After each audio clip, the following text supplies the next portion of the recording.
Hello guys, આજે આપણે 25 અને 26 જાન્યુઆરી 2025ના કરંટ અફેર કવર કરશું. તો એક એક કરીને બધાની શરૂઆત કરીએ. તો આપણો સૌપ્રથમ ટોપિક છે સ્ક્રેમજેટ એન્જિન.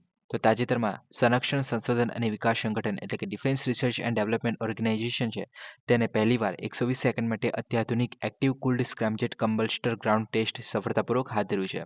હવે તમારામાં નામ જ ખબર પડે છે એક્સપેરિમેન્ટના કે જે સ્ક્રેમજેટ એન્જિન જોવા મળે છે, ઓકે, તો તેને ઠંડુ રાખવા માટે, કુલ્ડ રાખવા માટે જે છે આ એક્સપેરિમેન્ટ કરવામાં આવ્યો છે અને આ જે છે 120 આપણે સેકન્ડ સુધી જે છે ઠંડુ રાખવામાં એક રીતે સફળ થયા છે. હવે સ્ક્રેમજેટ એન્જિનની જો આપણે વાત કરીએ તો પહેલાં તો આપણે મિસાઇલની વાત કરીએ છીએ ત્યારે 3 પ્રકારના એન્જિન જોવા મળે છે. જેટ એન્જિન થઈ ગયું, રામજેટ થઈ ગયું અને સ્ક્રેમજેટ થઈ ગયું, ઓકે. હવે સ્ક્રેમજેટ જે છે એક રીતે રેમજેટનું જ અપગ્રેડેશન માનવામાં આવે છે. હવે જ્યારે આપણે રેમજેટની વાત કરીએ છીએ તો રેમજેટ જે એન્જિન છે તો એ જે છે મોસ્ટલી બ્રહ્મોસ જે મિસાઇલ જોવા મળે છે તો એની અંદર યુઝ કરવામાં આવે છે, કેમ કે આપણને બધાને ખબર છે કે ભાઈ જે બ્રહ્મોસ મિસાઇલ છે એની ઝડપ કેટલી છે તો કે 2.8થી 3 મેક જેટલી જોવા મળે છે, ઓકે.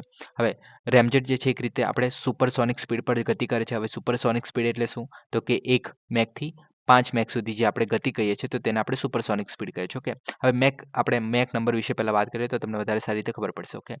હવે મેક નંબર જે છે આપણે મોસ્ટલી સ્પીડ માટે આપણે જોતા હોઈએ છીએ, ઓકે.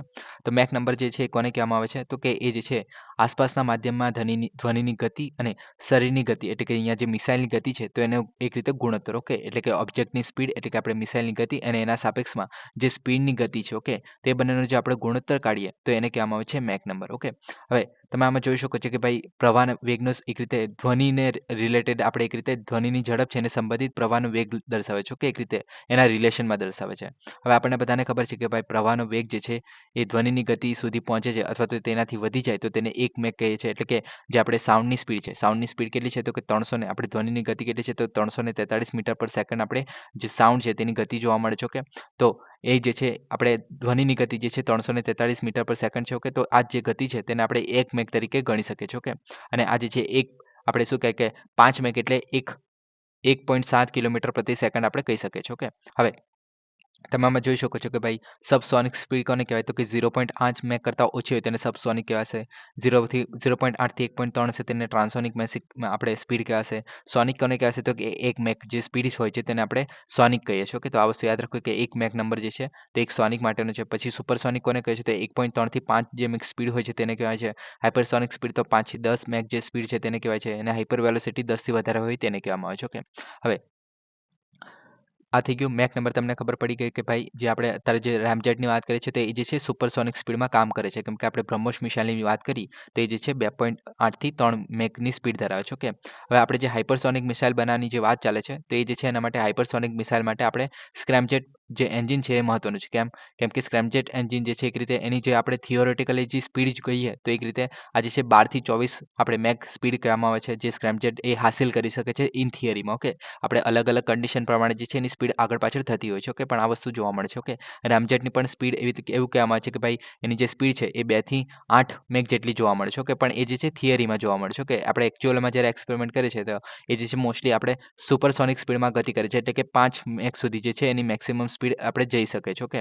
તો એને કારણે જે છે આપણે સુપરસોનિક આપણે હાઇપરસોનિક સ્પીડ જોઈતી હોય તો આપણે સ્ક્રેમજેટ જે એન્જિન છે એ ઘણું મહત્વનું છે. પણ આપણે કમર્શિયલ યુઝ એટલે કે આપણે જે મિસાઇલ છે એવા બધી જગ્યાએ યુઝ નથી કરી શકતા હાલમાં, કેમ કે એ જે છે વધારે પડતું ગરમ થઈ જાય છે, ઓકે. મતલબ એની અંદર અમુક ખામીઓ રહેલી છે, ઓકે. તો તેને જ અત્યારે અપગ્રેડેશન માટે આ જે સ્ક્રેમજેટ એન્જિનમાં જે છે આવા એક્સપેરિમેન્ટ ચાલતા રહે છે, ઓકે. હવે સ્ક્રેમજેટ એન્જિનની જો આપણે વાત કરીએ તો આમાં લખેલું છે કે ભાઈ રેમજેટ એન્જિન છે તેનું એક રીતે અપગ્રેડેડ વર્ઝન છે, ઓકે.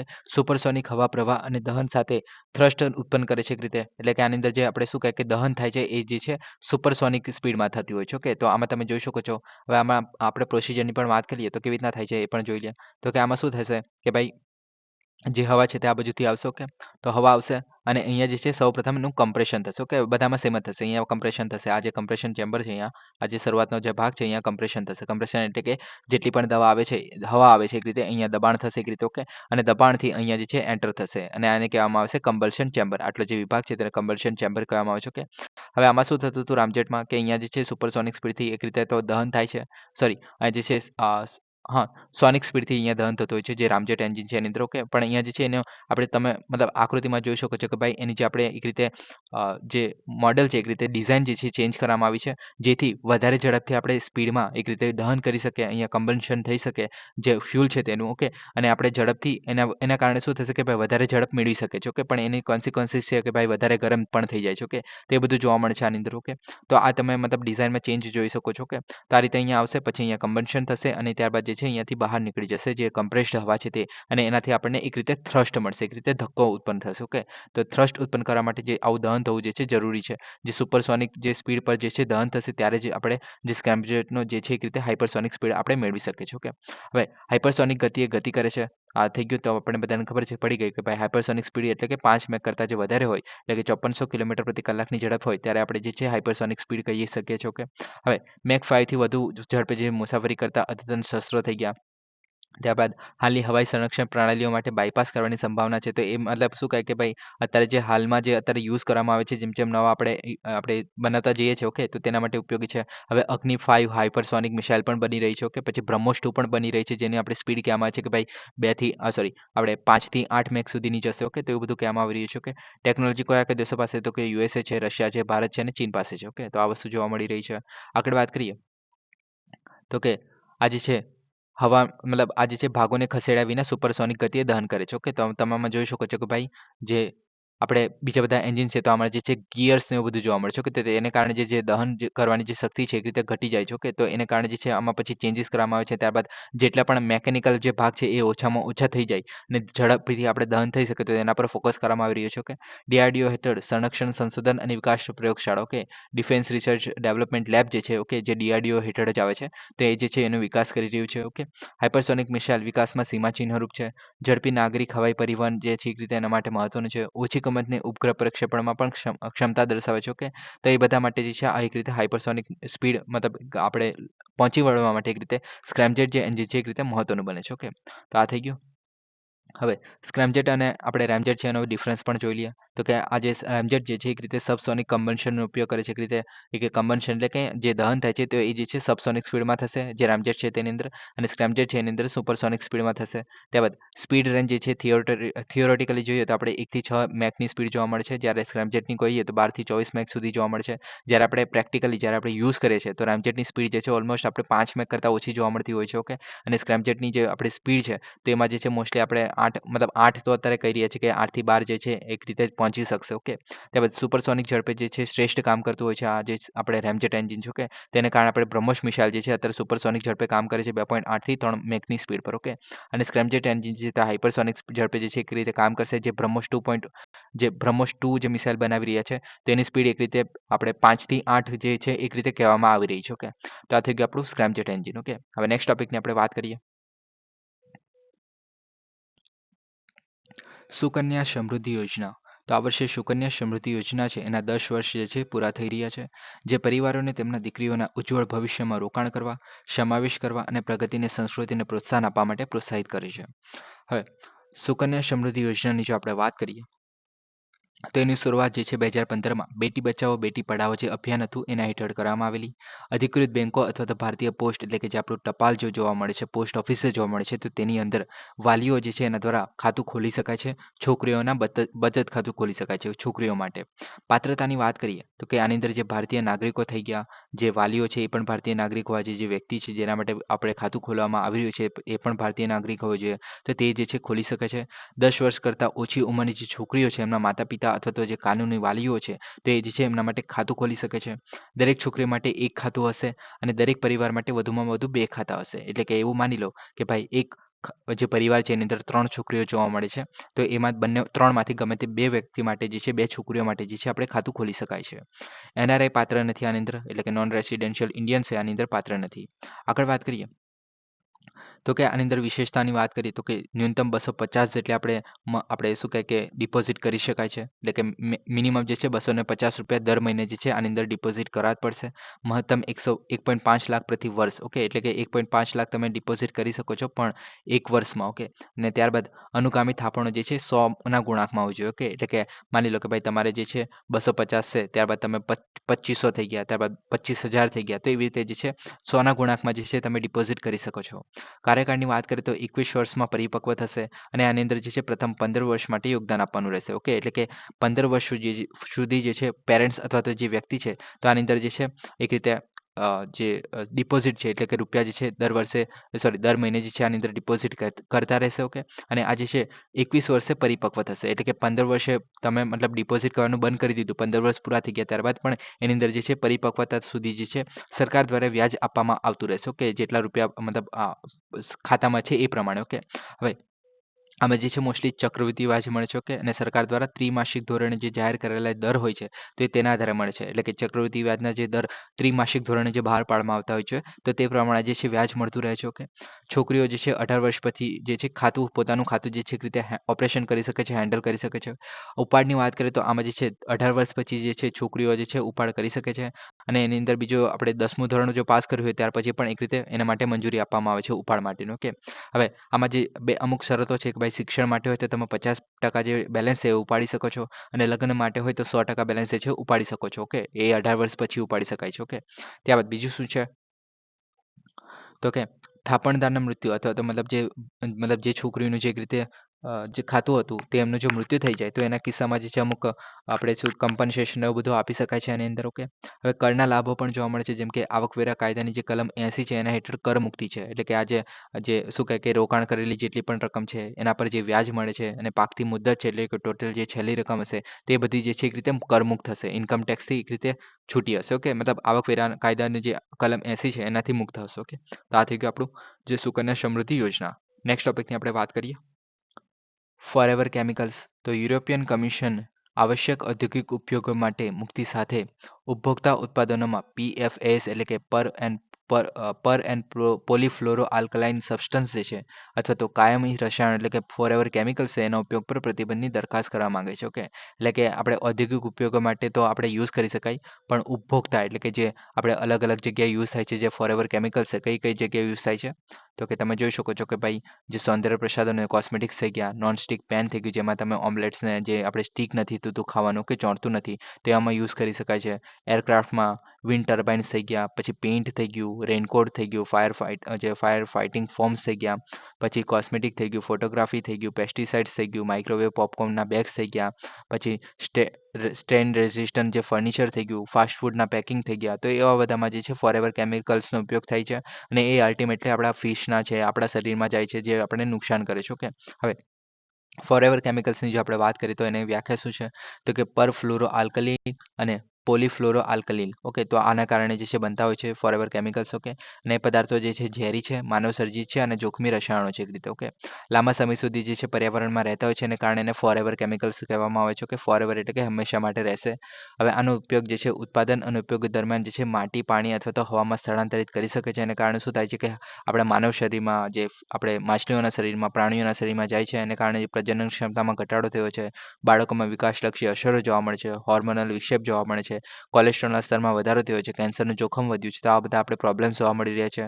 હવે આને નિયમન કરવા માટે જે છે સ્ટોકહોમ કન્વેન્શન કરવામાં આવેલું. ઓકે, 1972માં તેના વિશે પણ આપણે થોડું જોઈ લઈએ તો કે સ્ટોકહોમ કોન્ફરન્સ કરવામાં આવેલી 1972માં. ઓકે, તો આ જે છે પર્યાવરણ અને કુદરતી સંસાધનો પર પ્રથમ વૈશ્વિક સંકલન હતું. તો આ મહત્વનું છે કે ભાઈ આપણે પર્યાવરણને ધ્યાનમાં લઈને સૌપ્રથમ આપણે કોન્ફરન્સ જે છે 1972માં કરવામાં આવેલી. ઓકે, ને ત્યારબાદ જે અલગ અલગ જે આપણે એન્વાયરમેન્ટ મિનિસ્ટ્રી જોવા મળે છે કે પર્યાવરણ મંત્રાલય આપણું જોવા મળે છે ઇન્ડિયામાં અને બીજા બધા અલગ અલગ દેશોમાં, તે પણ આના પછી જ એક રીતે 1972માં આ કોન્ફરન્સ થઈ સ્ટોકહોમ કોન્ફરન્સ ત્યારબાદ જ આપણે બહાર આવેલી. ઓકે, એક રીતે બનાવવામાં આવેલી.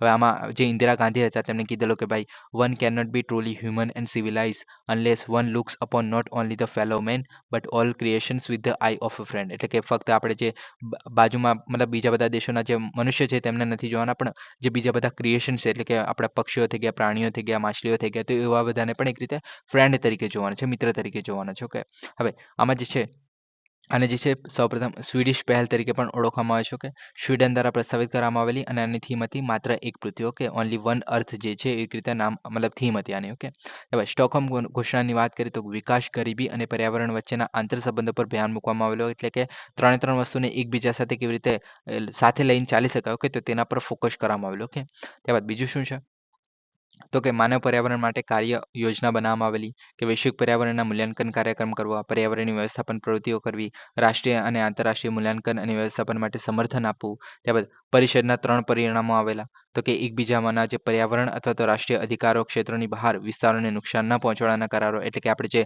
સમુદ્ર થઈ ગયું, ઓકે, તો એમાં પણ મતલબ આપણે જે શું કહે કે એક્સક્લુઝિવ ઇકોનોમિક ઝોન છે, ત્યાર પછી આપણે કોઈ પણ દેશનું લાગતું વળગતું નથી હોતું, તો એની અંદર જે મતલબ કચરો નહીં નાખવો ને એવું બધું આપણે જે શું કહે કે અમુક જે લોસ જોવા મળે છે, ઓકે, તો એ બધું જોવા મળે છે, ઓકે. ત્યારબાદ પૃથ્વી પરના પર્યાવરણીય ખતરાનો અભ્યાસ કરવા માટે એક્શન પ્લાન જોવા મળે છે, જેમ કે આપણે શું કહે કે સ્પેસમાં પણ કચરો નહીં નાખવો, તો એવું બધું પણ જોવા મળતું હોય છે, ઓકે.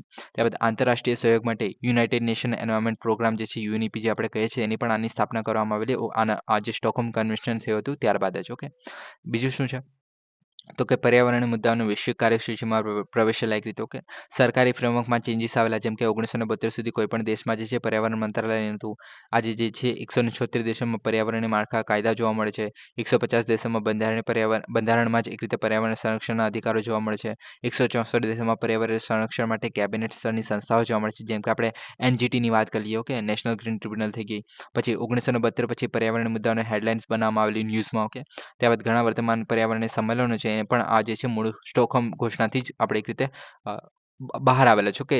મતલબ બેકએન્ડમાં જે છે પાછળ જે છે એક રીતે સ્ટોકહોમ કન્વેન્શન જ રહેલું છે, ઓકે, એના માટે, ઓકે. તો આ થઈ ગયું આપણું સ્ટોકહોમ કન્વેન્શન, ઓકે, અને ફોરએવર કેમિકલ્સ. નેક્સ્ટ ટોપિકની આપણે વાત કરીએ, એન્ટિટી લોકર. તો ઇલેક્ટ્રોનિક્સ એન્ડ ઇન્ફોર્મેશન ટેકનોલોજી મિનિસ્ટ્રીએ જે છે એના હેઠળ રાષ્ટ્રીય ઈ ગવર્નન્સના વિભાગે જે છે એન્ટિટી લોકર વિકસાવ્યું છે, ઓકે. તો કોના દ્વારા વિકસાવવામાં આવ્યું છે, તો જે ministry of the information and electronics જે છે એના હેઠળ રાષ્ટ્રીય ઈ ગવર્નન્સ જે વિભાગ છે, ડિપાર્ટમેન્ટ છે, ઓકે, તો તેના દ્વારા વિકસાવવામાં આવેલું છે. હવે એન્ટિટી લોકરની વાત કરીએ તો આ જે છે, જે રીતના આપણું ડીજી લોકર જોવા મળે છે, તો એવું જ આપણે એન્ટિટી લોકર જોવા મળે છે. ફરક એટલો છે કે ડીજી લોકર જે છે એ તમારા અને મારા જેવા વ્યક્તિઓ માટે હોય છે, જ્યારે એન્ટિટી લોકર જે છે એક બિઝનેસીસ થઈ ગયા, એમએસએમઈ થઈ ગયા, કંપનીઓઝ થઈ ગયા, તો એમના જે અલગ અલગ ડોક્યુમેન્ટ્સ થઈ ગયા, તેમના એક રીતે સાચવવા માટે હોય છે, ઓકે. હવે આ જે છે સુરક્ષિત ક્લાઉડ આધારિત દસ્તાવેજ સંગ્રહ છે, ઓકે, જે શેરિંગ અને ચકાસણીના ઉકેલ એક રીતે દર્શાવે છે. હવે આની અંદર જે છે મોટી સંસ્થાઓ થઈ ગઈ, કોર્પોરેશનો થઈ ગયા, એમએસએમઈ થઈ ગઈ, ટ્રસ્ટ સ્ટાર્ટઅપ થઈ ગઈ, સોસાયટીઓ થઈ ગઈ, તો આવા બધી જે છે એક રીતે પોતાના જે ડોક્યુમેન્ટ છે ઓનલાઈન જે છે એક રીતે સેવ કરી શકાય છે ક્લાઉડમાં, ઓકે. જેવી રીતના આપણે ડિજીલોકરમાં કરી શકીએ છીએ, એવું સેમ કામ જે છે આની અંદર કરી શકાય છે. વિશેષતાની વાત કરીએ તો સરકારી ડેટાબેઝનું એકીકરણ દ્વારા રિયલ ટાઈમમાં દસ્તાવેજોને એક્સેસ અને ચકાસણી કરી શકાય છે. જેવી રીતના તમે ડિજીલોકરમાં તમારે જ્યારે જોવું હોય ત્યારે જોઈ શકો છો, એવું જ આમાં રિયલ ટાઈમમાં જે છે તમે જોઈ શકો છો, એની ચકાસણી કરી શકો છો. સંવેદનશીલ માહિતીની સંમતિ આધારિત સુરક્ષિત વહેંચણી જોવા મળે છે, એટલે કે આમાં જે છે એક રીતે સિક્યોરલી સેવ કરવામાં આવે છે. ત્યારબાદ આધારિત પ્રમાણ કરવામાં આવે છે, એક રીતે ભૂમિકા આધારિત જે એક્સેસ વ્યવસ્થાપન જોવા મળે છે. 10 GB એન્ક્રિપ્ટેડ ક્લાઉડ સ્ટોરેજ જોવા મળે છે. કાયદેસર રીતે માન્ય ડિજિટલ હસ્તાક્ષરો આની અંદર જોવા મળે છે. લાભોની વાત કરીએ તો ભાગીદારો અને હિસ્સેદારો સાથે સુવ્યવસ્થિત દસ્તાવેજોનું શેરિંગ અને એક્સેસ જોવા મળે છે, એટલે કે તમે ગમે ત્યારે ગમે તે જગ્યાએ જે છે એક્સેસ કરી શકો છો, શેર કરી શકો છો, બીજા કોઈને બતાવવું હોય તો બતાવી શકો છો, ઓકે. નિયમો અને રિપોર્ટિંગ આવશ્યકતાનું પાલન સરળ બનાવે છે, એટલે કે તમારે કોઈ પણ ડોક્યુમેન્ટ લઈ જવાની જરૂર નથી. તમે ડાયરેક્ટલી જે એન્ટિટી લોકર છે તેની અંદર તમારા ડોક્યુમેન્ટ બતાવી દો, કે જેવી રીતના ડિજીલોકરમાં તમારે જો ડોક્યુમેન્ટ હોય તો તમે જે છે એક રીતે વેલિડ ગણવામાં આવે છે, એવી જ રીતે આમાં પણ વેલિડ ગણવામાં આવશે, ઓકે. પછી આ જે છે અલગ અલગ જે પ્રવૃત્તિઓ કરતી હોય જે કંપની, તો એને ટ્રેક કરશે, એની જવાબદારી સુનિશ્ચિત કરશે, સંગ્રહ અને સુરક્ષાને એકીકૃત કરે છે, વહીવટી ઓવરહેડ ઘટાડે છે, દસ્તાવેજી પ્રક્રિયાને જે છે કે રીતે સમય અને કામગીરીની આવતી જે અડચણો છે એને ઘટાડે છે, કે રીતે ઇઝીલી તમે ફોટો પાડીને એક રીતે મતલબ ફોટો તો નહીં પણ એક રીતે નંબર નાખીને તમે ડાયરેક્ટલી સેવ કરી શકો છો, ઓકે. પછી ministry of the commercial affair થઈ ગયું, પછી જીએસટીએન જે આપણે જીએસટી નેટવર્ક્સ થઈ ગયું, ઓકે. પછી ડીજીએફટી થઈ ગયું, તેવી જે સિસ્ટમો જોવા મળે છે તેમાં સીમલેસ એકીકરણ જોવા મળે છે, ઓકે. તો આ બધી જગ્યાએ જે છે મોસ્ટલી યુઝ કરી શકાય છે. ઉપયોગી જોઈએ તો પ્રાપ્તિ પોર્ટલ થઈ ગયું, એની અંદર વિક્રેતાની ચકાસણી. ત્યારબાદ એમએસએમઈ માટે લોનની અરજી, તો એટલે કે લોનની અરજી કરવી હોય તો એમએસએમઈ જે છે આ આપણે એન્ટિટી લોકર છે તેને આપણે એક રીતે બતાવી શકે છે એના ડોક્યુમેન્ટ્સ, ઓકે. પછી ફસાઈ થઈ ગયું, તો એના પાલન દસ્તાવેજો થઈ ગયા. જીએસટી નેટવર્ક થઈ ગયું, ministry of the commercial affair, tendering જે આપણે કહીએ છીએ, ઓકે, ટેન્ડર જે આપણે ભરતા હોય છે તેવી પ્રક્રિયામાં પણ નોંધણી દરમિયાન જે છે વિક્રેતાની ચકાસણી કરી શકાય છે, કે ભાઈ જે પ્રોપર મતલબ કંપની ના જે ડોક્યુમેન્ટ છે એવું બધું આપણે ચેક કરી શકીએ છીએ, મતલબ ટેન્ડર ભરતા હોય છે ત્યારે, ઓકે. તે એના માટે ઉપયોગી બને છે. સુવ્યવસ્થિત જો કોઓપરેટિવ વાર્ષિક ફાઇલિંગ જોવા મળે છે, ઓકે. તો આ બધું જોવા મળે છે જે આપણે એન્ટિટી લોકર છે તેની અંદર, ઓકે. તો આ થઈ ગયું. હવે નેક્સ્ટ ટોપિકની આપણે વાત કરીએ, ચંદ્ર એક્સરે ઓબ્ઝર્વેટરી. તો નાસાના જેમ્સ વેબ સ્પેસ ટેલિસ્કોપ અને ચંદ્ર એક્સ-રે ઓબ્ઝર્વેટરીનો ઉપયોગ કરીને સંશોધકોની આંતરરાષ્ટ્રીય ટીમે એક વિચિત્ર બ્લેક હોલ શોધી કાઢ્યું છે, જે સુપરમેસિવ બ્લેક હોલની ઉત્પત્તિ અને વૃદ્ધિની આંતરદૃષ્ટિ પ્રદાન કરી શકે છે. ઓકે, હવે જે ચંદ્ર એક્સ-રે ઓબ્ઝર્વેટરીની જો આપણે વાત કરીએ, તો એ જે છે એક્સ-રે ઉત્સર્જન શોધ માટે નાસાનું પ્રથમ અવકાશ ટેલિસ્કોપ છે. અને આનું જે છે જુલાઈ 23, 1999માં જે છે સ્પેસ શટલ જે કોલંબિયાથી STS-93 પર રોકેટ છે, તો એના દ્વારા એક રીતે લોન્ચ કરવામાં આવેલો કે પૃથ્વીના વાતાવરણની ઉપર અવકાશમાં જે છે આટલા કિલોમીટર જેટલી ઊંચાઈ પર જોવા મળે છે. કે હવે આ જે છે નાસાની ગ્રેટ ઓબ્ઝર્વેટરી, જેની અંદર આપણે હબલ, સ્પિટ્ઝર અને જે હવે ડીઓર્બિટેટેડ કોમ્પેક્ટ ગામા રે ઓબ્ઝર્વેટરી છે, તો એ બધાની સાથે જે છે એકનો ભાગ છે. ઓકે, નાસાનું Marshall centre for the science mission directorate જે છે અને વોશિંગ્ટન ડીસીમાં, તે આને જે એક રીતે મેનેજ કરવાનું કામ કરે છે. ઓકે, ત્યાં બીજું શું છે, તો કે પાવર જોઈએ તો વિશ્વનું સૌથી શક્તિશાળી એક્સ-રે ટેલિસ્કોપ છે. કે 8 ગણું વધારે રિઝોલ્યુશન ધરાવે છે. અગાઉના એક્સ-રે ટેલિસ્કોપ કરતાં 20 ગણું ઓછાના સ્ત્રોતો જોવા મળે છે. કે બ્રહ્માંડની રચના અને ઉત્ક્રાંતિ સમજવા માટે આ જે છે મહત્વનું બને છે. ઓકે, આગળ વાત કરીએ નેક્સ્ટ ટોપિક વિશે, તો કે રાષ્ટ્રીય મતદાતા દિવસ. તો 25મી જાન્યુઆરીએ ઉજવવામાં આવે છે. કે 15મો રાષ્ટ્રીય મતદાન દિવસ હતો. હવે જે રાષ્ટ્રીય મતદાન દિવસની જો આપણે વાત કરીએ, તો એ જે છે 25 જાન્યુઆરી 2011થી જે છે ઉજવવામાં આવે છે દર વર્ષે. ઓકે, ભારતના ચૂંટણી પંચની સ્થાપના દિવસ તરીકે એને ઉજવવામાં આવે છે. 25 જાન્યુઆરી 1950ના રોજ જે છે આની સ્થાપના કરવામાં આવેલી, ચૂંટણી પંચ જે આપણું છે તેના. ઓકે, નવા મતદારોની નોંધણીને પ્રોત્સાહન આપવું અને ખાસ કરીને યુવાન વ્યક્તિઓ છે તેના પર ધ્યાન કરવું. ઓકે, તો નવા મતદારોનું સન્માન કરવા માટે આવ્યું હતું. અને ઇલેક્ટર ફોટો આઈડેન્ટિટી કાર્ડ, એટલે કે જે આપણે ચૂંટણી કાર્ડ છે, ઓકે, તે પણ એક રીતે આપવામાં આવતું. ઓકે, રાષ્ટ્રીય, રાજ્ય, જિલ્લો, મત વિસ્તાર અને મતદાન મથક છે, ઓકે, તો એ બધી જગ્યાએ જે છે ઉજવણી કરવામાં આવેલી. મતદાન જેવું કોઈ નથી અને હું ખાતરી માટે મત આપું છું. કે તો આ જે છે આ વખતની થીમ હતી, જે 2025ની જે વોટર દિવસ હતો તેની. ઓકે, મતદારોના મહત્વને પ્રકાશિત કરે છે, ચૂંટણીલક્ષી જાગૃતિ વધારે છે અને લોકશાહી પ્રક્રિયામાં સક્રિય ભાગીદારીને માટે પ્રેરણા આપે છે. ઓકે, એટલે કે મતલબ તમે પણ જો 18 વર્ષ કરતાં જો મતલબ વધારે જશે એમ તો એજ, તો તમે પણ ચૂંટણી આપી મતલબ મતદાન કરવું જે છે મહત્વનું છે. ઓકે, નેક્સ્ટ ટોપિકની આપણે વાત કરી, મન્નાન સમુદાય. તો કે મન્નાન સમુદાયના રાજા અને કેરળના જે એકમાત્ર આદિવાસી રાજા રમણ રાજ મન્નન છે, તેમણે દિલ્હીમાં જે છે ગણતંત્ર દિવસ પર પરેડમાં ભાગ લીધો હતો. ઓકે, હવે મન્નાન સમુદાયની જો આપણે વાત કરીએ, તો કેરળ મુખ્યત્વે ઇડુક્કી જિલ્લાના જે 97% વસ્તી જે છે, તો એ જે છે મન્નાન સમુદાયની છે. તમિલ સંસ્કૃતિ સાથે નજીકથી સંબંધિત છે. લિપિ વિના તમિલ જેવી ભાષા બોલે છે. કે તમિલનાડુમાં ઉદ્ભવેલો ઇતિહાસ છે આમનો. કે પુંજર રાજા વંશમ જ્યારે સમયગાળા દરમિયાન ઇડુક્કીમાં સ્થળાંતરિત કરી દીધેલો. કે હવે આ બધું યાદ રાખવાની જરૂર નથી, ખાલી ઇડુક્કી મતલબ શું કહે, મન્નાન સમુદાય કઈ જગ્યાના છે, તો કે કેરળથી બિલોંગ કરે છે. અને આ જે છે આદિવાસી એક રીતે રાજવંશ જોવા મળે છે. કે આ વસ્તુ મહત્વની છે, દક્ષિણ ભારતમાં માત્ર આદિવાસી રાજવંશ, કે તેના કારણે મહત્વનું છે, ન્યૂઝમાં છે. ઓકે, આગળ વાત કરીએ, તો કે જંગલોમાંથી પેરિયાર ટાઈગર રિઝર્વ જે બહારના વિસ્તારોમાં એક રીતે સ્થળાંતરિત કરવામાં આવેલા લોકોને. ઓકે, ખેતીની વાત કરીએ તો નારિયેળની લણણી કરે છે અને જડીબુટ્ટીઓની ખેતી કરે છે. ઓકે, હવે આમાં જે છે માતૃવંશીય વંશ જોવા મળે છે. શાસક રાજા મન્નાન છે એ સમુદાયના વડાઓ દ્વારા ચૂંટવામાં આવે છે, હિન્દુ ધર્મ પાળતા હોય છે. ઓકે, તહેવારની વાત કરીએ તો કલાવૃત થઈ ગયું, મિનુત થઈ ગયું, મિથુયમન જે ઉત્સવ છે, તો એ બધા ઉત્સવ ઉજવે છે. કે તહેવારો ઉજવે છે. ધાર્મિક કલાની વાત કરીએ તો મન્નન કુથુ પૂજા લણણીના સમયે અને લગ્ન દરમિયાન કરવામાં આવતા હોય છે. ઓકે, તો આ થઈ ગયું આપણું મન્નાન જે જાતિ. ઓકે, નેક્સ્ટ ટોપિકની આપણે વાત કરીએ, તો કે માઉન્ટ ઇબુ. ઓકે, તો એક સત્તાવાર અહેવાલ મુજબ પૂર્વ ઇન્ડોનેશિયામાં માઉન્ટ ઇબુ છે એ આ મહિનામાં ઓછામાં ઓછા 1000 વખત ફાટી નીકળ્યું છે. ઓકે, હવે માઉન્ટ ઇબુની જો આપણે વાત કરીએ તો ક્યાં આવેલું છે, તો કે ઇન્ડોનેશિયામાં આવેલું છે, નોર્થ વેસ્ટ જે કિનારો છે ત્યાં. ઓકે, જે હાલમ હેરા જે ટાપુ છે તેના ઉપર. ઓકે, આટલા મીટર ફેલાયેલો છે. કાપેલા શિખર અને ક્રેટર જોવા મળે છે, જે સક્રિય સ્ટ્રેટોવોલ્કેનો છે. તો આ વસ્તુ યાદ રાખવી કે ભાઈ આ જે છે સ્ટ્રેટોવોલ્કેનો છે. પેસિફિક રિંગ ઓફ ફાયર છે એનો ભાગ છે. ઓકે, તમે જોઈ શકો છો માઉન્ટ ઇબુ. ઓકે, તો આ જે છે ઇન્ડોનેશિયાનો ભાગ છે. આ લાઓસ આપણા ઇન્ડિયા થઈ ગયો. ઓકે, આ શ્રીલંકા થઈ ગયો, આ ઓસ્ટ્રેલિયા થઈ ગયું. તો આ વિસ્તાર તમારે થોડું ઘણું યાદ રાખવો. ઓકે, આ થઈ ગયું આપણું મલેશિયા અને આ થઈ ગયું આપણું ઇન્ડોનેશિયા. ઓકે, ફિલિપાઇન્સ ઉપર છે, પાપુઆ ન્યૂ ગિનિયા. ઓકે, અહીંયા છે લાઓસ, અહીંયા છે, અહીંયા. ઓકે, તો આ થઈ ગયું આપણું ફિલિપાઇન્સ સી. તો આ બધું થઈ ગયું. ઓકે, થોડું ઘણું જોઈ લેવું.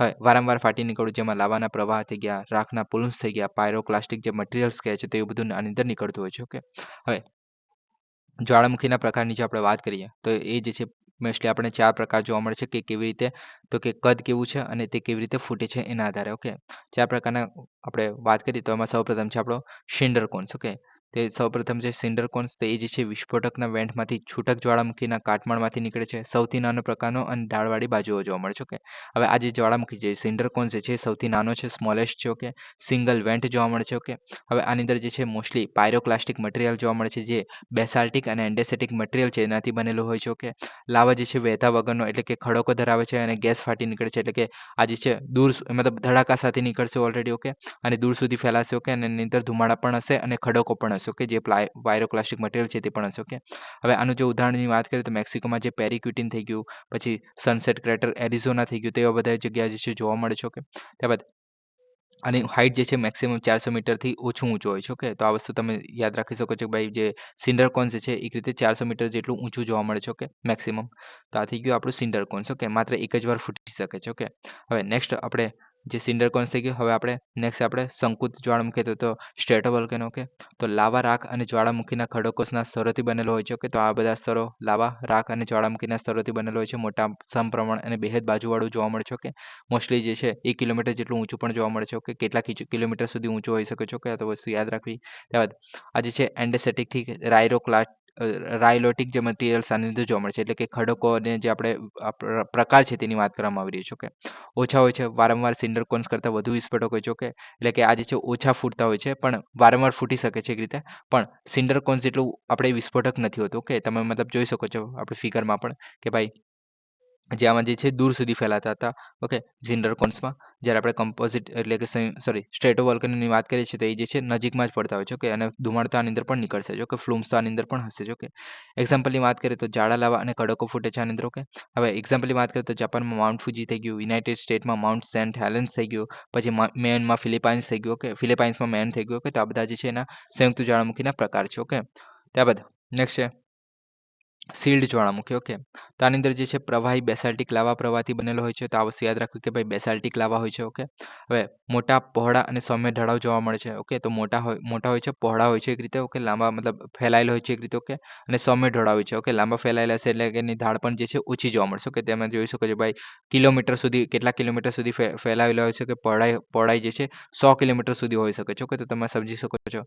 હવાઈનું જે મોના લોવા થઈ ગયું, મોના કિયા થઈ ગયા, કિલાઓવા થઈ ગયા, મંગળ ગ્રહ પર ઓલિમ્પસ મોન્સ થઈ ગયું. તો આ બધા જે છે એના ઉદાહરણ છે. ઓકે, મેગ્મા જોઈએ તો બેસાલ્ટિક આમાં મેગ્મા જોવા મળે છે, વારંવાર ફૂટતા હોય છે, ઓછા વિસ્ફોટક હોય છે.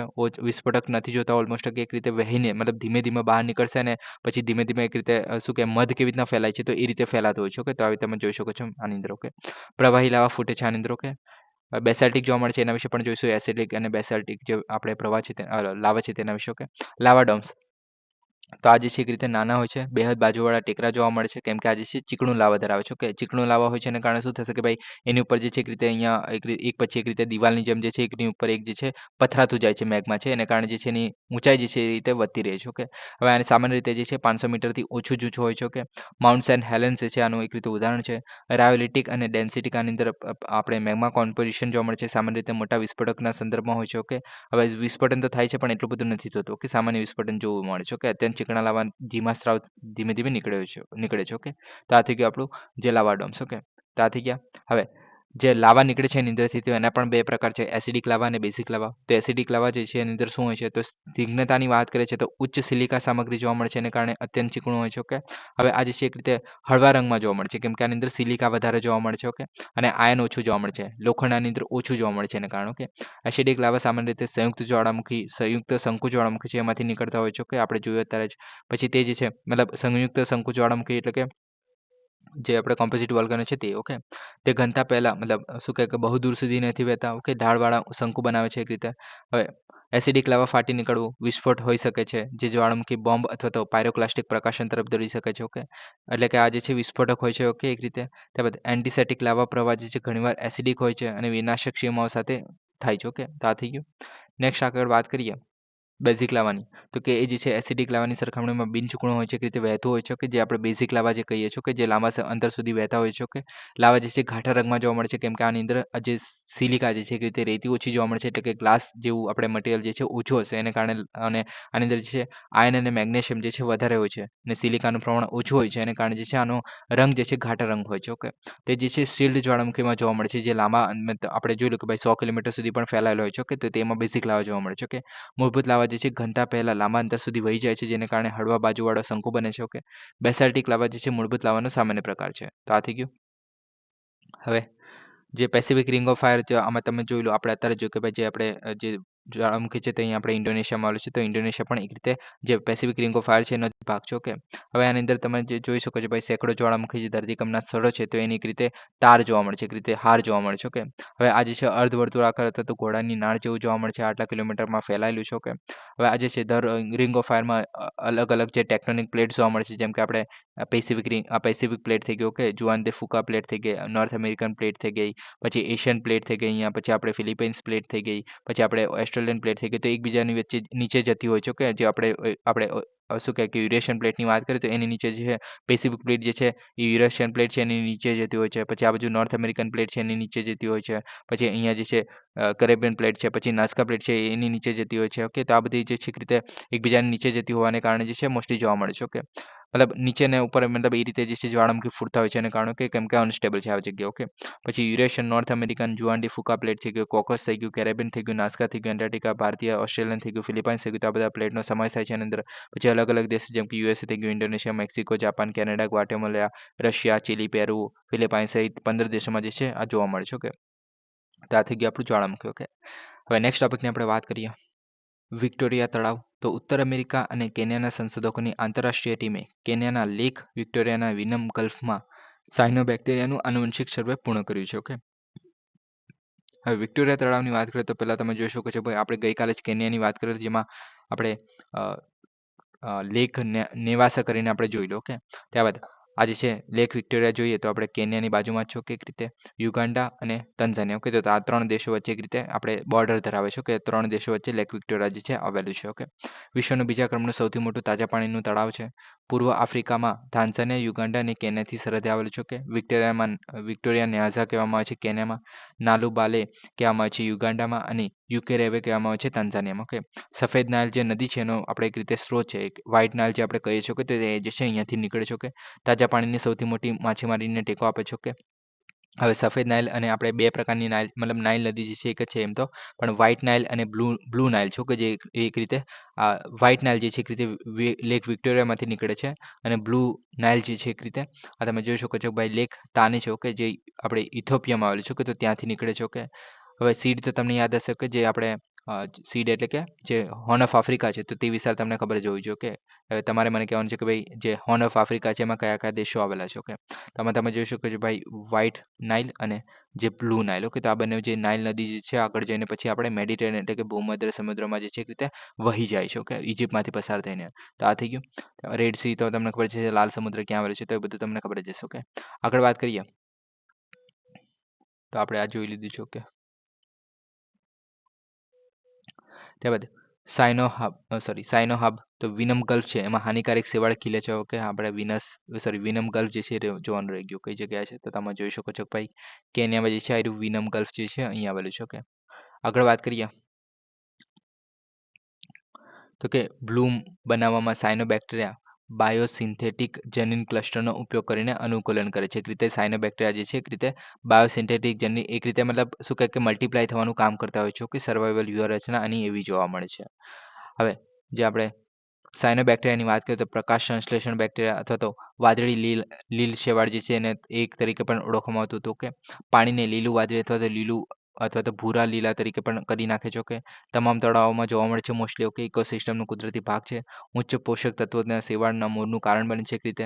ત્યારબાદ મતલબ જે તળાવમાં વધારે પડતા જે પોષક તત્વો જોવા મળતા હોય તેની જગ્યા મતલબ તેવા જે તળાવ હોય છે તેની અંદર મોસ્ટલી જે છે આ ખીલતા હોય છે. ઓકે, ગરમ હવામાનમાં ખાસ કરીને. ઓકે, તો આ થઈ ગયું આપણે સાયનોબેક્ટેરિયા.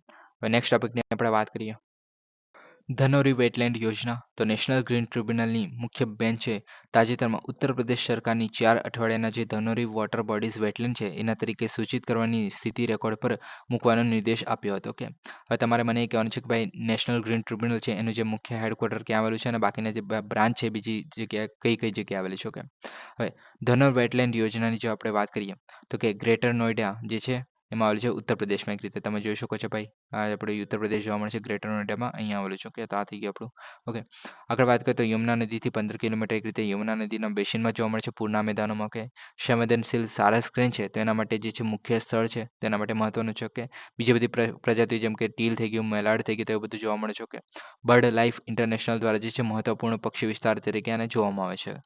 આગળ વાત કરીએ સારસ ક્રેન વિશે, તો વિશ્વનું સૌથી ઊંચું ઉડતું પક્ષી છે. ઓકે, ભારતીય સારસ ક્રેન, ઈસ્ટર્ન સારસ ક્રેન અને ઓસ્ટ્રેલિયન સારસ ક્રેન તો આવી રીતના જોવા મળે છે. ઓકે, પેટા જાતિઓમાં સૌથી ભારે અને સૌથી ઊંચે ઉડતી જે એક રીતે પ્રજાતિ છે. ઓકે, IUCN રેડ લિસ્ટ પ્રમાણે સંવેદનશીલ તરીકે વર્ગીકૃત કરવામાં આવેલ છે. ઓકે, તો આ થઈ આપણે સારસ ક્રેન. ઓકે, નેક્સ્ટ ટોપિકની આપણે વાત કરીએ તો કે ગુઇલેન બેરે સિન્ડ્રોમ. ઓકે, તો પુણેમાં લગભગ 59 લોકોને જે છે તાજેતરમાં ગુઇલેન બેરે સિન્ડ્રોમથી પ્રભાવિત થયા છે. ઓકે, હવે આ શું છે તો કે એક રીતે ન્યુરોલોજીકલ ડિસઓર્ડર છે. ન્યુરોલોજીકલ એટલે કે મગજની બીમારી છે કે જેમાં રોગ પ્રતિકારક શક્તિ જે છે એ પેરિફેરલ નર્વસ સિસ્ટમ પર હુમલો કરી દે છે. ઓકે, જે સ્નાયુની હિલચાલ, પીડા સંકેતો, સંવેદનાઓ જે નિયંત્રિત કરે છે તે જે પેરિફેરલ નર્વસ સિસ્ટમ જે જોવા મળે છે એના પર હુમલો કરી દે છે, જે આપણી પોતાની જે રોગ પ્રતિકારક શક્તિ છે તે. ઓકે, તેને કારણે જે છે આ જોવા મળે છે. ઓકે, હવે આ જે છે એક્યુટ ઇન્ફ્લેમેટરી ડિમાઇલિનેટિંગ પોલીરાઇડિક્યુલો ન્યુરોપેથી. ઓકે, તો આ જે છે એનું ફૂલ ફોર્મ છે, બીજું નામ છે. ઓકે,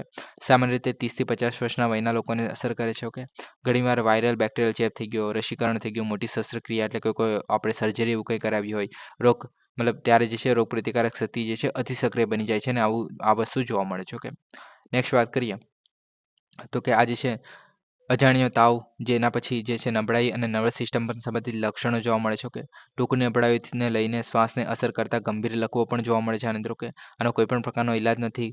ફક્ત દાન કરેલા રક્તમાંથી જે ઇન્ટ્રાવેનસ ઇમ્યુનોગ્લોબિન છે એ કાઢી શકાય છે અને પરથી આપણે શરીરમાં નાખીએ તો થોડો રાહત મળી શકે છે. ઓકે, રોગ પ્રતિકારક હુમલાને શાંત કરવા માટે તંદુરસ્ત એન્ટીબોડીઝ ધરાવે છે. ઓકે, જે આપણે ઇન્ટ્રાવેનસ ઇમ્યુનોગ્લોબ્યુલિન છે તેની અંદર. ઓકે, તે વસ્તુ મહત્વની છે. ઓકે, તો આ થઈ ગયું. ઓકે, નેક્સ્ટ ટોપિકની આપણે વાત કરીએ તો કે મોરેશિયસ. તો ભારતીય નૌકાદળના જે INS સર્વેક્ષકે 2500 ચોરસ કિલોમીટર નોટિકલ માઇલ્સથી વધુ વિસ્તારને આવરી લેતા મોરેશિયસના જે હાઇડ્રોગ્રાફિક સર્વે છે તેનો અંતિમ તબક્કો પૂર્ણ કરે છે. ઓકે, હવે હાઇડ્રોગ્રાફિક સર્વે વિશે આપણે ઘણી વખત વાત કરી ચૂક્યા છે કે જે સમુદ્રની નીચે એક રીતે શું શું આવેલું છે, કઈ જગ્યાએ ખનીજ છે, કઈ જગ્યાએ માછલીઓ વધારે જોવા મળે છે, તો એ બધું આપણે જે સર્વે કરતા હોય છે સમુદ્રની એક રીતે. ઓકે, તો તેને આપણે હાઇડ્રોગ્રાફિક સર્વે કહીએ છીએ. ઓકે, હવે મોરેશિયસની વાત કરીએ આપણે તો કે હિન્દ મહાસાગરમાં ટાપુ દેશ છે આફ્રિકા અને મેડાગાસ્કરની પૂર્વમાં. તમે જોઈ શકો છો ભાઈ કઈ જગ્યાએ આવેલું છે તો કે આપણું જે મેડાગાસ્કર છે, તો આયરું મેડાગાસ્કર છે અને આપણું મોરેશિયસ જે છે અહીંયા આવેલું છે ઓલમોસ્ટ વિષુવવૃત્તની નજીક. ઓકે, આ થઈ ગયું. આગળ વાત કરીએ હવે લેક વિક્ટોરિયા આપણે થોડી વારમાં પહેલા જોયું તો અહીંયા આવેલું છે. ઓકે, તો કેન્યા આયરું થઈ ગયું. ઓકે, આગળ વાત કરીએ બીજું શું છે તો કે આટલા ચોરસ કિલોમીટરમાં ફેલાયેલું છે. ઓકે, રાજધાનીની પોર્ટ લુઈસ. ઓકે, ત્યારબાદ બીજું શું છે આપણે તમે જોઈ શકો છો ભાઈ પોર્ટ લુઈસ આમાં ક્યાં છે આયરું, હા પોર્ટ લુઈસ આયરું અહીંયા છે. ઓકે, બીજું શું છે તો કે મોરેશિયસનું મુખ્ય ટાપુ છે એમ્બ્રેડ આઇલેન્ડ છે, એન્સ્ટેન આઇલેન્ડ છે, બધા મતલબ અલગ અલગ આઇલેન્ડ જોવા મળે છે. આપણે યાદ રાખવાની જરૂર નથી. જ્વાળામુખી 8 મિલિયન વર્ષ પહેલા જે છે બને જ્વાળામુખી ટાપુ બનેલો. કે માઉન્ટ પિટોન જે છે આની ઉપર સર્વોચ્ચ શિખર છે, તો માઉન્ટ પિટોન તમે આમાં જોઈ શકો છો. આયરું માઉન્ટ પિટોન અહીંયા છે. ઓકે, પછી લેક વાસ્કાસ જે છે અહીંયા છે. ઓકે, તો આ ઇમ્પોર્ટન્ટ છે. આગળ વાત કરીએ તો કે પાણીનો સ્ત્રોત જે લેક વેકોઅસ છે જે અત્યારે દેખાડ્યો કે તે છે. ઓકે, પછી આબોહવા તો દરિયાઈ ઉષ્ણકટિબંધીય આબોહવા જોવા મળે છે, સમાન તાપમાન જોવા મળે છે. કે રાષ્ટ્રીય ભાષા જે છે અંગ્રેજી જોવા મળે છે અને બીજા બધા ક્રેઓલ અને ફ્રેન્ચ પણ બોલતા હોય છે. 1968માં જે છે અને UK પાસે યુનાઇટેડ કિંગડમ પાસેથી એક રીતે લોકશાહી મેળવેલી. ઓકે, આમાં પણ આપણે વિધાનસભા ગૃહ જોવા મળે છે, પ્રજાસત્તાક છે એક રીતે રાષ્ટ્રપતિ અને રાજ્યના વડાપ્રધાન જોવા મળે છે. ઓકે, પૂર્વીય અને દક્ષિણ આફ્રિકામાં એક રીતે જે ભાગ છે સધન આફ્રિકન ડેવલપમેન્ટ કમ્યુનિટી છે એનો ભાગ છે એક રીતે. પછી ઇન્ડિયન ઓશિયન રીમ એસોસિએશન અને ઇન્ડિયન ઓશિયન કમિશન છે તે બંને જે છે આના એક રીતે મુખ્ય મથકો આ દેશમાં જોવા મળે છે. ઓકે, તો આ થઈ ગયું મોરિશિયસ. ઓકે, નેક્સ્ટ ટોપિકની આપણે વાત કરીએ કલારીપટ્ટુ. તો ઉત્તરાખંડમાં 28 જાન્યુઆરીથી શરૂ થનાર જે 38મી રાષ્ટ્રીય રમતો છે એના પહેલા કેરળનું માર્શલ આર્ટ સ્વરૂપ જે કલારીપટ્ટુ જે વિવાદનું કેન્દ્ર બની ગયું છે. ઓકે, હવે કલારીપટ્ટુની જે આપણે વાત કરીએ તો આપણે જે કુન્ફુ છે પછી કરાટે છે તો એ બધું જે છે કલારીપટ્ટુમાંથી જ નીકળ્યું હોય એવું માનવામાં આવે છે. ઓકે, આગળ વાત કરીએ તો કે સૌથી જૂની અને સૌથી વૈજ્ઞાનિક માર્શલ આર્ટ્સમાંની એક છે જે મન શરીરના સંકલન પર કેન્દ્રિત છે. ઓકે, કેરળ ભારતમાં જે છે કલારીપટ્ટુ એક રીતે મૂળ છે. ઓકે, કલારી શબ્દનો અર્થ થાય છે પરંપરાગત વ્યાયામશાળાનો ઉલ્લેખ કરે છે અને પાયટ્ટુ એટલે કે એક રીતે આર્ટ છે. ઓકે, હવે આપણે યોદ્ધા ઋષિ પરશુરામન છે. ઓકે, તો પરશુરામ દ્વારા જે છે સ્થાપિત કરવામાં આવેલું એવું કહેવામાં આવે છે. ઓકે, હવે આગળ વાત કરીએ તો કે આના 4 ભાગ જોવા મળે છે. એક રીતે 4 તબક્કા જોવા મળે છે, જેમાં મોપયટ્ટુ. ઓકે, તો એ જે છે શરીરને અનુકૂળ બનાવવાનો તબક્કો છે. પછી કોલથારી, તો લાકડાના હથિયારોને સાથે તાલીમ કરવામાં આવે છે. પછી અંગાથરી, તો ધાતુશાસ્ત્રોનો સાથે આપણે ધાતુશસ્ત્રો સાથે તાલીમ કરવામાં આવે છે. અને વેરુમકાઈ, તો એ જે છે શરીર રચનાત્મક જ્ઞાન સાથે ખુલ્લા હાથે લડાઈ કરવામાં આવે છે. ત્યાર પછી વંશીય શૈલીઓ જોવા મળે છે, જેમાં ઉત્તરી કેરળમાં મોસ્ટલી જોવા મળે છે, જેમાં વંટેથિરીપલ્લી સ્ટાઇલ થઈ ગયું, અરાપુકા સ્ટાઇલ થઈ ગયું, પિલ્લાથાંગીત સ્ટાઇલ થઈ ગયું. ત્યારબાદ ઐતિહાસિક પ્રભાવ જોઈએ તો 5મી સદીમાં જે છે એડીમાં બોધિ ધર્મ દ્વારા જે છે સાવલિન મંદિરમાં જે છે ચીનમાં પરિચય કરાવેલો. કે એટલે કે જે સાવલિન આપણે કરાટે ને કુંફુ આપણે એક રીતે મૂળ કહેવામાં આવે છે કે તે પણ એક રીતે કરાઈ પટ્ટુ છે એમાંથી જ નીકળ્યું હોવાનું માનવામાં આવે છે. નેક્સ્ટ ટોપિકની આપણે વાત કરીએ તો કે રત્નાગીરી સ્થળ. ઓકે, તો ભારતીય પુરાતત્વીય સ્થળ સર્વેક્ષણ એટલે કે આર્કિયોલોજીકલ સર્વે ઓફ ઇન્ડિયા જે છે જાજપુર જિલ્લાના ઐતિહાસિક રત્નાગીરી સ્થળ છે, એમાં નવેસરથી ખોદકામ દરમિયાન જે છે નોંધપાત્ર બૌદ્ધ અવશેષો શોધી કાઢ્યા છે, જે 1200 વર્ષ જૂના વારસાનું એક રીતે પ્રકરણ ઉમેરે છે.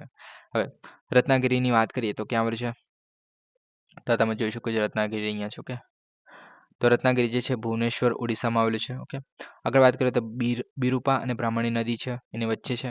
હવે આ જે છે ઓડિશાનું સૌથી પ્રખ્યાત અને સૌથી વધુ ખોદકામ કરેલું બૌદ્ધિક સ્થળ છે. ઓકે, બૌદ્ધ સ્થળ છે. ઉદયગીરી અને લલિતગીરી છે, જે ઝવેરાતની ટેકરી છે એની સાથે ડાયમંડ ત્રિકોણનો ભાગ છે. ઓકે, એટલે કે ડાયમંડ ત્રિકોણ છે એક રીતે તે જોવા મળે છે. તો એમાં જે 3 સ્થળો ઉદયગીરી, લલિતગીરી અને રત્નાગીરી, તો એ 3 જે છે ડાયમંડ ત્રિકોણ તરીકે ઓળખવામાં આવે છે. 5મી થી 13મી સદી સુધી જે છે 7મી થી 10મી સુધી વચ્ચે જે છે બાંધકામના શિખરનો સમય છે. ઓકે, ત્યારબાદ મહાયાન અને તંત્રાયાન એટલે કે વજ્રયાન જે છે એ બૌદ્ધ ધર્મ છે એનું કેન્દ્ર જોવા મળે છે. સૌ પ્રથમ જે છે 1905માં દસ્તાવેજીકરણ કરવામાં આવ્યું. ઓકે, હવે કઈ કઈ વસ્તુઓ મળેલી છે તો કે વિશાળ બુદ્ધનું માથું, કે વિશાળ હથેળી વૃક્ષ, પછી પ્રાચીન દિવાલ અને કોતરેલા બુદ્ધના અવશેષો જોવા મળે છે, જે 8મી અને 9મી સદીના જોવા મળે છે. ઓકે, આગળ વાત કરીએ તો કે બુદ્ધ ધર્મને ફેલાવતા આપણે બધાને ખબર છે કે જેમાં સમ્રાટ અશોક હતા, તો 261 BC જે છે કલિંગ પર આક્રમણ કરેલું, ત્યાર પછી બૌદ્ધ ધર્મ અપનાવેલો. કે ત્યારબાદ આપણે સમુદ્ર પાર પણ એમને ફેલાવો કરેલો. કે જે બૌદ્ધ સાધુ હતા તેમને મોકલેલો. કે પછી વેપાર સંબંધો દક્ષિણ પૂર્વ એશિયામાં મરી, તજ, એલચી બધું આપણે એક રીતે પહોંચાડતા હતા. ઓકે, ઐતિહાસિક દરિયાઈ અને વેપારી સંબંધો જોવા મળે છે. પછી બાલી યાત્રા મહોત્સવ, તે જે છે કલિંગ અને બાલી, જાવા, સુમાત્રા, બર્નિયા અને બર્મા જે મ્યાનમાર છે, સિલોન, શ્રીલંકા વચ્ચે 2000 વર્ષ જૂની જે સંબંધો છે એની યાદમાં ઉજવવામાં આવે છે. ઓકે, જે બાલીમાં ઉજવવામાં આવે છે. ઓકે, તો આ બધું જોવા મળે છે. ઓકે, નેક્સ્ટ ટોપિકની આપણે વાત કરીએ તો નાહરગઢ વન્યજીવ અભયારણ્ય. તો રાજસ્થાનના વન વિભાગે હાલની જે કાયદાકીય અને વહીવટી ગૂંચવણોને ઉકેલવા માટે નાહરગઢ વન્યજીવ અભયારણ્યની સીમાઓને સુધારવાના પ્રયાસો શરૂ કર્યા છે. હવે નાહરગઢ વન્યજીવ અભયારણ્ય ક્યાં આવેલું છે તો કે રાજસ્થાનમાં આવેલું છે, અરવલ્લી પહાડીઓમાં. ઓકે, આ થઈ ગયું. તમે જોઈ શકો છો Nahargarh wild life century. Okay, રાજસ્થાનમાં છે. ઓકે, જયપુરના સ્થાપક જે મહારાજા સવાઈ જયસિંહ છે એમના દ્વિતીય દ્વારા જે છે 18મી સદીમાં બાંધવામાં આવેલું જે નાહરગઢ કિલ્લો છે એના નામ પરથી આપવામાં આવેલું છે. આટલા વિસ્તારમાં ફેલાયેલું છે. હવે આની અંદર જે છે સિંહ સફારી માટે પણ એક રીતે જાણીતું છે. ઓકે, અલગ અલગ પ્રાણીઓ જેમ કે સિંહ થઈ ગયું, પછી સુકાપાનખર સોરી સિંહ થઈ ગયું, ચિત્તા થઈ ગયા, જંગલી ડુક્કર થઈ ગયું, હરણ, સિંહ, વાઘ, સુસ્તી રીંછ. ઓકે, તે બધું જોવા મળે છે. કે સુકાપાનખર જંગલો, સ્ક્રબ લેન્ડ્સ જોવા મળે છે. કે ઘાસના મેદાનો જોવા મળે છે. પક્ષી નિરીક્ષકો માટે આદર્શ છે. કે પ્રજાતિમાં મોર, ઘુવડ ને એવું બધું જોવા મળે છે. તો આ બધું યાદ રાખવાની જરૂર નથી. ઓકે, તો આ બધું જોવા મળે છે આની અંદર. ઓકે, સો ગાઈઝ આજ માટે આટલું છે. Please subscribe, like and share. Thank you for listening. જય હિન્દ, વંદે માતરમ.